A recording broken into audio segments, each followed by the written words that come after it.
യദൂഥൂൻ എന്ന സംഗീത പ്രമാണിക്ക് ദാവീദിന്റെ ഒരു സങ്കീർത്തനം. സങ്കീർത്തനം 39. നാവുകൊണ്ട് പാപം ചെയ്യാതിരിപ്പാൻ ഞാൻ എൻ്റെ വഴികളെ സൂക്ഷിക്കുമെന്നും ദുഷ്ടൻ എൻ്റെ മുൻപിൽ ഇരിക്കുമ്പോൾ എൻ്റെ വായ് കടിഞ്ഞാണിട്ട് കാക്കുമെന്നും ഞാൻ പറഞ്ഞു.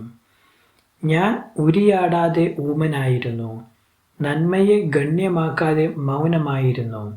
എൻ്റെ സങ്കടം പൊങ്ങി വന്നു, എൻ്റെ ഉള്ളിൽ ഹൃദയത്തിന് ചൂട് പിടിച്ചു. എൻ്റെ ധ്യാനത്തിങ്കൽ തീ കത്തി. അപ്പോൾ ഞാൻ നാവെടുത്ത് സംസാരിച്ചു, യഹോവേ, എൻ്റെ അവസാനത്തെയും എൻ്റെ ആയുസ് എത്ര എന്നതിനെയും എന്നെ അറിയിക്കണമേ. ഞാൻ എത്ര ക്ഷണികൻ എന്ന് ഞാൻ അറിയുമാറാകട്ടെ.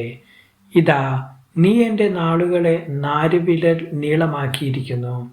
എൻ്റെ ആയുസ് നിന്റെ മുൻപാകെ ഏതുമില്ലാത്തതുപോലെ ഇരിക്കുന്നു. ഏതു മനുഷ്യനും ഉറച്ചു നിന്നാലും ഒരു ശ്വാസമത്രേ. മനുഷ്യരൊക്കെയും വെറും നിഴലായി നടക്കുന്നു നിശ്ചയം. അവർ വ്യർത്ഥമായി പരിശ്രമിക്കുന്നു നിശ്ചയം.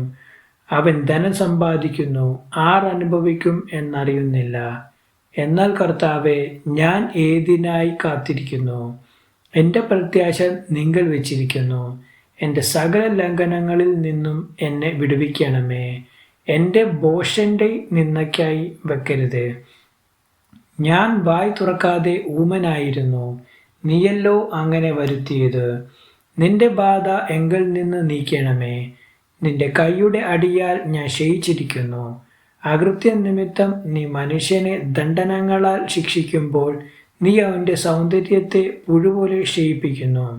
ഏതു മനുഷ്യനും ഒരു ശ്വാസമത്രേ ആകുന്നു. യഹോവേ, എൻ്റെ പ്രാർത്ഥന കേട്ട് എൻ്റെ അപേക്ഷ ചെവിക്കൊള്ളണമേ.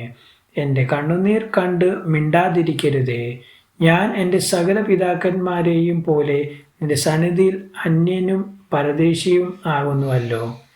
ഞാൻ ഇവിടെ നിന്ന് പോയി ഇല്ലാതെയാകുന്നതിന് മുമ്പേ ഉന്മേഷം പ്രാപിക്കേണ്ടതിന് നിന്റെ നോട്ടം എങ്കിൽ നിന്ന് മാറ്റണമേ. ദൈവവചനം തുടർന്നും കേൾക്കുവാൻ ഈ വീഡിയോ ലൈക്ക് ചെയ്യുകയും ചാനൽ സബ്സ്ക്രൈബും ചെയ്യുക. ദൈവം നിങ്ങളെ അനുഗ്രഹിക്കുമാറാകട്ടെ.